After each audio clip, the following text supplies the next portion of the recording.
Christmas story emerges out of a context of violence, misunderstanding and political intrigue.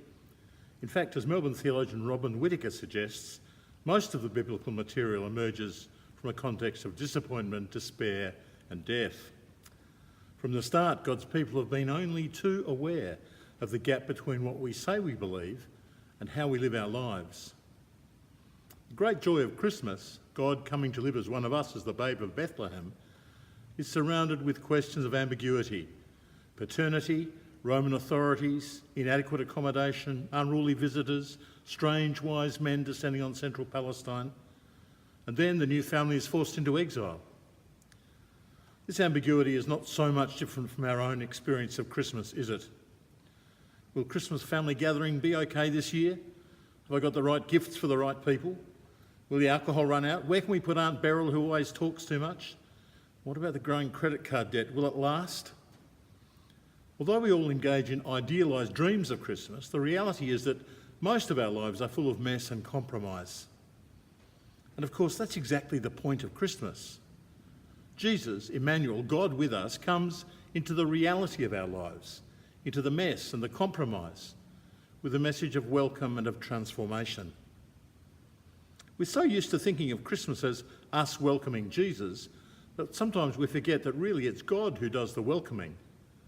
We are welcome to the manger, just like the shepherds, the angels, the wise men and the animals. And if we recognise that welcome, we might be faced with a real possibility that somehow an encounter with God might also be an invitation to change, to deep personal and communal transformation. The God who acts all through the Scriptures speaks definitively in the action of Christmas and stretches out towards us a new invitation to embrace life with all its mess and imperfections, in the knowledge that it's precisely in those fractured places that we'll encounter God's own longing for us. This has been a tough year for the Christian Church.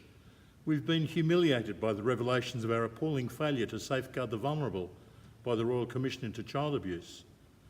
We've been divided in response to the questions of same-gender marriage. Here in Victoria, we've had to grapple with trying to understand and best respond to end-of-life decision-making and euthanasia legislation. But these things never lead us to despair. In fact, the opposite is true. It's in the struggle to understand, to make sense, to live well as individuals, as families and communities, that we encounter the truth of the living God, the one who comes amongst us. This Christmas, may you know the Lord Jesus more clearly. May you love him more dearly and follow him more nearly day by day. Have a happy and blessed Christmas and a wonderful new year.